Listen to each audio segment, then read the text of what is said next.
How you guys doing? Anyways, today I made a video on the Washington State prison system. Since I've been through it more than once.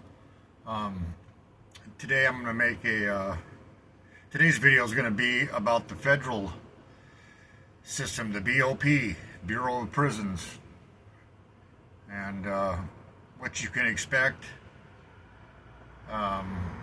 when you are facing charges or been arrested and sitting in a federal detention center or jail.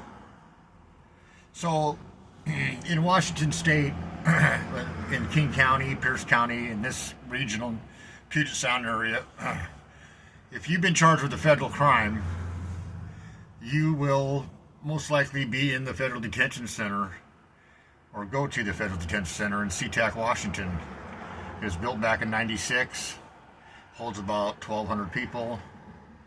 I've been there more than once, and I want to say, compared to state or a jail, the first time I was there was in 1999, and you could smoke cigarettes and buy cigarettes from the commissary. It is on state land, so the federal government leases that land that the federal detention center sits on, so you have to pay state tax on pretty much cigarettes and stuff like that. You can, in the feds, you get $200 a month to spend for commissary. They don't touch your money, far as I know, like the state does. So if you send $200 in, you're going to get 200 bucks. And I think that's the limit for the month. I'm not sure. Of course, they don't sell cigarettes anymore. They stopped that in 2006. The federal system does not have any smoking anywhere in the system now, as of 2006, of July 1st. So if you are watching this video, you most likely are facing charges in the federal system. Well, let me tell you, the federal system is unlike the state system in all kinds of ways. First of all, pretty much the only people that get out on bail in the federal system are people that are telling, or working with the government, or have never been in trouble before in their lives and are being, accused of maybe a nonviolent crime. Those people, they'll let out, most likely. They serve no threat to the community, depending on what age you are. If you're in your 50 years old, you've never been in trouble in your whole life, and you're in there for some, something to do with, computer fraud or something stupid, nonviolent crime, chances are they're going to let you out. But if you're in there facing, a nonviolent crime, but you're in there for, money laundering or something like that, or something that's pretty substantial, that you're looking at substantial time, and, it could be a lot of monetary law. You could have, they could be accusing you of millions of dollars or hundreds of thousands of dollars that you might have defrauded or something like that. Then the chances are they're not going to let you out. Even if you have money or properties, they're not going to let you out unless you have something to offer them and they think you're a benefit to them and could bring in other people. They will put you on an ankle bracelet and put you in a halfway house, or put you at home, let you go home. It just depends on the prosecutor. The feds, pretty much no man should be held without reasonable bail. That's not the truth. Pretty much everybody doesn't get bail in the feds. So if you're being accused, or if you're on the run, or if you got a warrant for your arrest, or you're going to be charged with something, plan on being at the federal detention center for quite some time. If you have a record or a past or anything like that, maybe you've been in state prison but never been in the federal prison system before, and maybe that's why you're watching this video, just to find out a little bit more about it. Well, let me tell you right now, you don't have your constitutional rights, you don't have none of those no more. Those have been taken from you, even though you're supposed to have them, and they say you have them, you don't. The feds are no joke. They have the resources, they have the time, they don't get in big hurries to get you in there and sentence and stuff like that. It usually takes, on a typical basic case, a case that doesn't involve a lot of co-defendants and other people. If it's just you or maybe one other person, it takes on the average 9 to 12, 14 months before you even get sentenced. So it's, I would plan on at least being at the federal detention center for a year before you do a plea, because everybody does pleas. I mean, it's pretty much foolish to go to trial anymore. I mean, they lie and they'll do whatever they have to do to get a conviction if you take them to trial. And if you do take them to trial and you lose, which you probably will, I hate to say it, I would love to see more people win and get better deals and stuff. But I'm just telling you from what I experienced. If you do go to trial and you lose, they're going to stick it to you. I mean, they'll give you whatever the top end of your sentencing range is, or the max, whatever it is. And the judge usually goes along with it because he's right in there with the prosecutors. I'm not saying all the judges are bad in the federal detention center, in the federal system, but for the most part, they follow the lead of the prosecutor, and they don't have a problem handing out long sentences to people. Just be prepared. Be prepared. Get your family prepared, because, like I said, it's no joke. Even if you're just a first-time offender, you have to fight to get your, maybe possibly get a first-time offender. It's called a safety valve.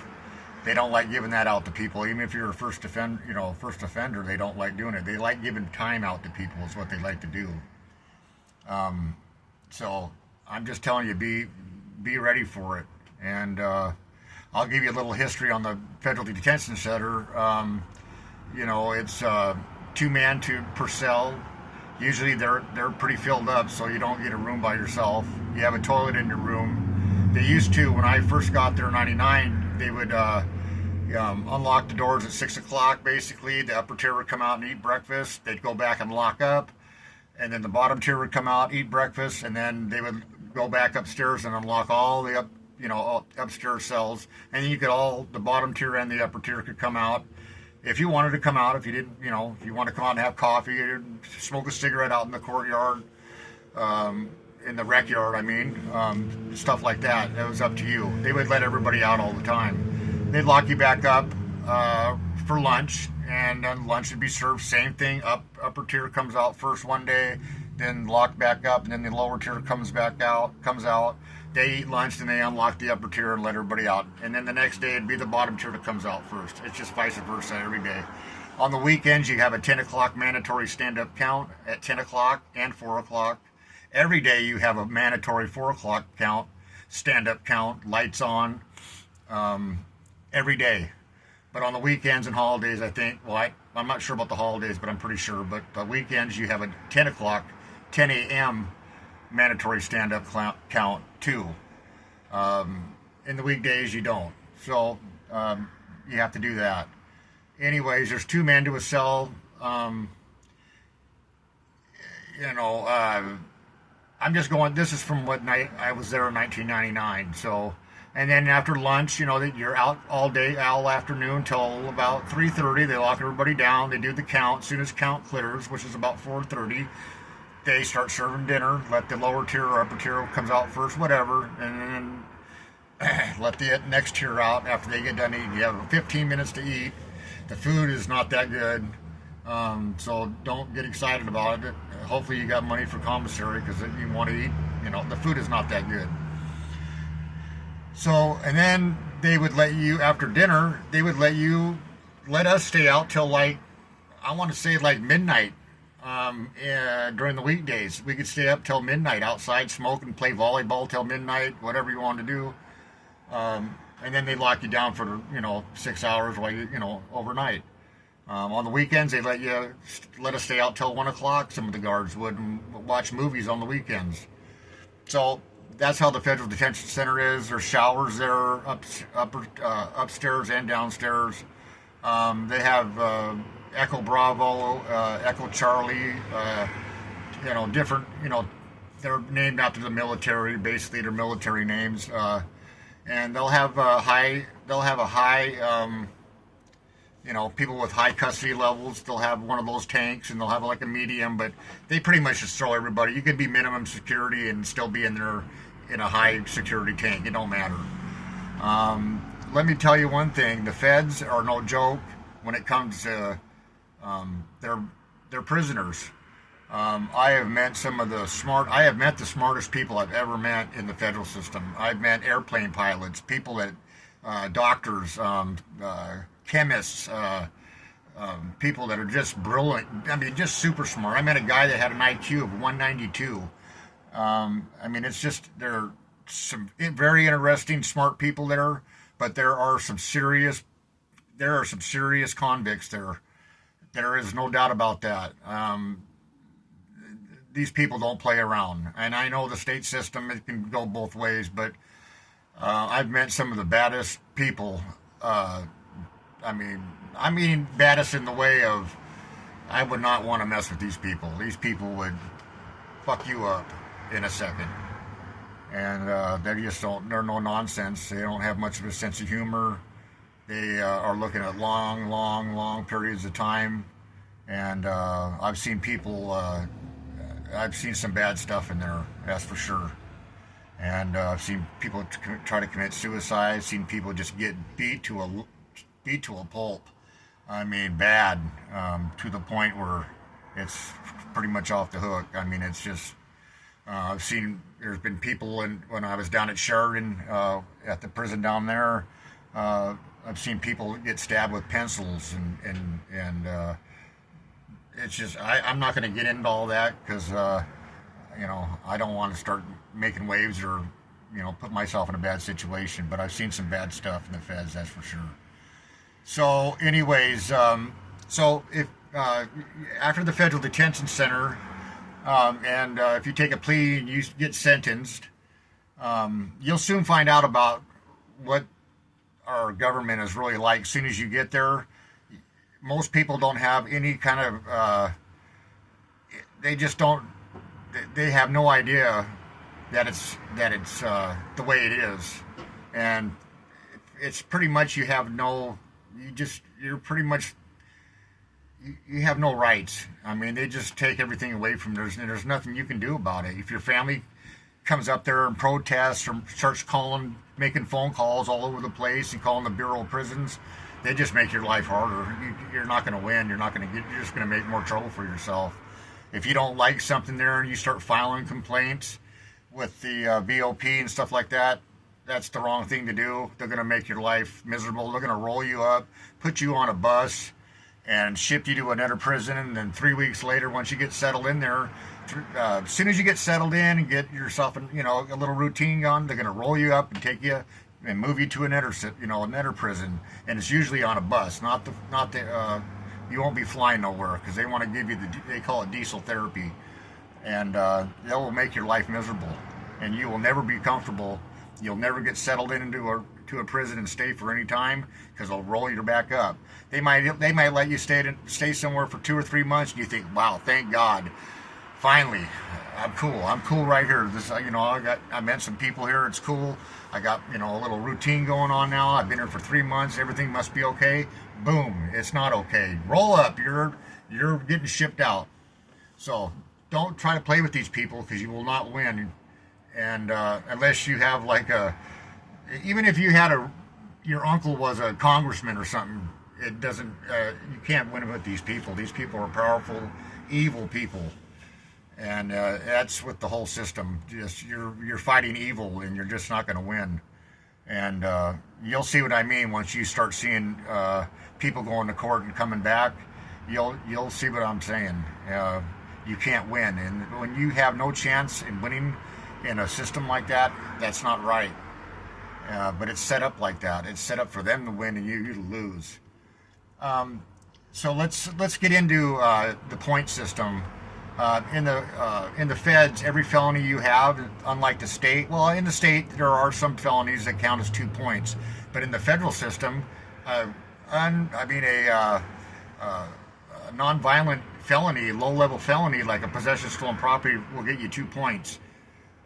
So if you have, say, 2 felonies in the state system, and say you had 8 driving while license suspendeds over the last 20 years, they're going to give you 2 points for those 2 felonies. That's 4. Now you're moving over on the chart on the sentencing grid. You went from the first, the first 0 to 1. You went to, and then it's 2 to 4. So now you're in the second row over, and the further you go to the right, the more time you're looking at. So now you already got 4 points, even though you have just 2 felonies. Now you got 4 points. Now those 8 driving license suspendeds, they can give you a point for each one of those misdemeanors you have, each one of those driving license suspendeds, but only up to 4. So now you have 6 points. I don't care if you have 52 misdemeanors, they can only give you a point for each one, only up to 4. But now low-level felon, now all of a sudden you have 4, 5, 6, 7. Now you have 8 points. Now you're over like in the 4th category over, and there's only like 5 categories, and then you're off the chart. So now you're over here in the number 4 category, and like I said, the further you go that way, the more time you're looking at. And then you got to come down. They have it's called a base offense level. So say you get caught for bank robbery and you used a note, okay? And you look up the code on it, and it says, oh, okay, you have bank robbery, no gun, used a note. So say that bank robbery crime, let's say the base offense level is 15. So now you come down 1, and it's all the way to like 46, I think. Now you come down from 1, 2, 3, 4, 5, 6, you go all the way to 15. Now you're over in the 4th category over. So now what you do, it looks like this. You come down like this, and they meet together. Whatever that lands on, because it has months of imprisonment, going across. So whatever it comes down, and wherever those 2 meet, that's how much time you're looking at. So you come down, boom. I know bank robbers that had no points or just maybe 1 point, 1 prior felony, and they used a note. I've seen them. The typical sentence for that is around 4 years, 3 to 4 years. If you use a gun, something like that, you get a gun enhancement. That's 7 more years on top of your crime, and plus it's a higher base offense level when you use a gun in a bank robbery. So like 15 would be for like using a note. I would say like using a gun would be like a 27 or a 28. The further down you go, and the further across you go to the right, and the further down you go in your base offense level, the more time you're looking at. Now there are downward departures in the federal system, just like the state. You can get a downward departure for having a mental disability. You can for having an illness, or if you're missing a lung, or if you have a bad heart, and you probably not going to, doctors say, you got maybe 4 or 5 years. You can ask for a downward departure. A lot of times judges will give those to people. I've seen people that were looking at 15 years and get out of there with a sentence of 4 years because of that. And it all just depends on the judge and the prosecutor, what you get, how much time you're looking at. But when you bring those 2 points together, that's what you're looking at for time. And the feds don't have a problem handing out time to people. I think the average sentence in the federal system is 8 years. So, I mean, keep that in mind. They don't play around. I've seen many people get sentenced to 20 months, 188 months, which is 15 years, 120 months is 10 years. I see them hand stuff like that out to a lot of people. But there's a lot of bad people in the federal system. These are serious criminals, serious convicts.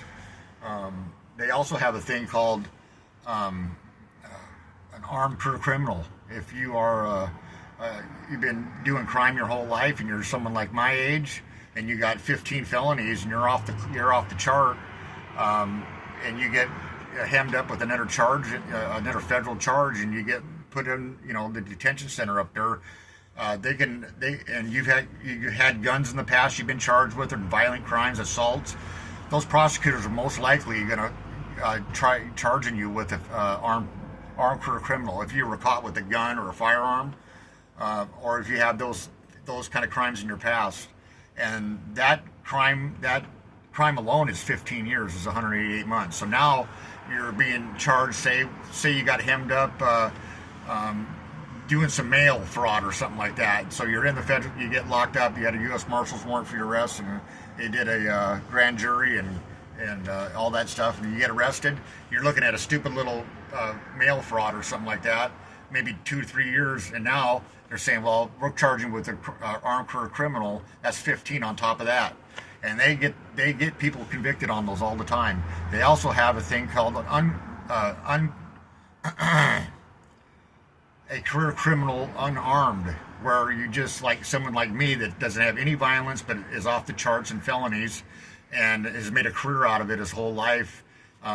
It's an unarmed career criminal, and it's basically for people that are not violent or anything, that don't have any violence or gun charges or anything like that. That starts out at 10 years. That's 120 months. So the feds don't play around, and you want to stay far away as you can from them. Trust me. When it comes to being sentenced, when you get sentenced, they'll ask you, where do you want to go? What prison? You can go anywhere in the United States. If you live in Phoenix, you got family in Phoenix or something like that, you ask to go to one of those prisons. It just depends on what your custody level is. You can go to a camp if you have under 10 years. If you have 12 years to do, and your minimum custody, they're going to send you to a low, which has one fence around the prison. And as soon as you get under that 10-year mark, they will roll you up and send you to any camp you want. And when it's time to go to the camp, they'll give you a bus ticket and maybe a little bit of money. Say you're in New York doing your time, but you want to come to Sheridan, Oregon. They'll give you a bus ticket, a little bit of money, and they'll say, listen, you got 72 hours to turn yourself in at the prison camp. And some guys don't do that. Some guys they get on that bus, they start thinking, and they end up going into Canada or something like that. And I mean, who wants to do 10 years? You still got 10 years to do. I mean, I don't think I'd do it. I think I'd be gone. But they do. That's how they do it. And I've met a few people that did that and took off and went into Canada and were living a good life, owned a home. One guy had a new wife and everything, and he thought he could come back to the United States just for a little bit to take care of something and go back to Canada. It didn't work out for him. He got snatched up. Yeah, he was really disgusted with himself and depressed, and that he was so stupid. And he was a smart guy too. But anyways, so they typically send people where they want to go. And but it's real easy to be a high level in the federal system, unlike the state system, where it's real easy to be a minimum in the state. In the feds, it's real easy to be a high security penitentiary level. So I mean, it depends if you have warrants for your arrest, your past history, the time. There's a time frame between these things. I used to know it by heart. I used to tell people. They used to come up to me and ask me, "What's my points?" And they would tell me. I'd ask them some certain questions. I can't remember now, it's been so long. And I could tell them exactly what their points were, and I was, pretty good at it. I could tell them if, anything over 15 points in your custody level, it's penitentiary. You'll go to a penitentiary. You have to have 14 or under. It's like 14 to 9. 9 to 14 points is a medium high. I want to say 8 to 5 is low, you'll be a low custody level, and then anything 5 to 0 is minimum. You can do your time at the federal detention center. Maybe you're a little nervous about going to an actual prison. If you have 2 years or under, you can stay at the federal detention center if you ask them to do it, and if they have room. And you don't ever have to go to a regular prison. I don't know why anybody would want to stay at the federal detention center. I would want to be out getting a routine, get outside and stuff. You can't do that at the federal detention center. If you're in the military, if you're minimum security, you can a lot of times do the time on a military base, and it's pretty cushy there. Halfway houses, they'll send you home if you've done a long sentence. They'll give you 6 months halfway house. But anyways, I just wanted to give people a little bit of lowdown on the federal detention, the federal detention center in SeaTac. it's not a bad place. I don't know. Last time I was there in 2006, and it had changed a little bit, where they keep people locked up a little bit more. It's you know, it's impossible to get out of that place, but you can have visits there. You can have, you know, you can have your wife give her a hug, kiss, you know, and stuff like that. My wife used to do a little something for me there that I can't say over the, you know, on this video, but made my time a little bit easier. But they are, you know, you got to keep an eye out for them, because they pretty much know what people are trying to do there and stuff, and they don't have a problem put you in the hole. Don't start making booze and doing stupid shit there, because you'll just get caught. People rat people out all the time up there, anywhere, you know that. But anyways, so yeah, I feel bad for you if you're looking at time in the feds. It's no joke, and I've seen families get torn up and tore apart, and kids, and these prosecutors and judges and stuff don't have any compassion for that, it seems. So I would recommend hiring a private attorney, one that'll work for you. They're expensive. A friend of mine, he spent $300,000 up there on attorneys, and his first trial, he went to trial. He'd never been in trouble for his whole life. It was just a nonviolent crime, and he could have took a plea agreement, and all he had to do, would have done is just probation, but he didn't want it on his record.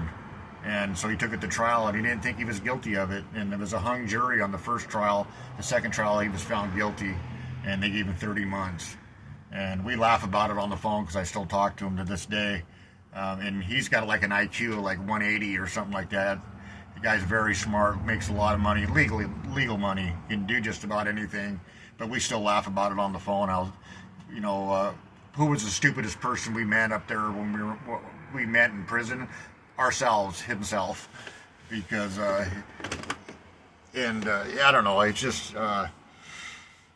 it's just funny, because he went through a lot when he didn't have to he wouldn't have had to go through a lot if he just would have been smart about it. But he was totally clueless to anything to do with the court system and how things really work and stuff like that. And he's been out for some time, years now, but he spent $100,000 to get this felony expunged from his record. And the feds, they don't have any kind of expunge program thing or anything set up to where they can legally or have to take a felony off your record. Once you get a federal felony, it's on there for life, unless you can get a judge, because you'll have to go up in front of a judge. That's part of the process, and ask the judge after you've spent $100,000 or a lot of money, and the judge, he can say, no, I'm not doing it, and all that work you've done and the money you've spent doesn't do you a bit of good. If he doesn't want to do it, he doesn't want it. They're not going to do it. But they did expunge his felony for him, and but it cost him $100,000. So I'm gonna leave it at that for this federal info video, and God bless you all, and I'll talk to you soon. Goodbye.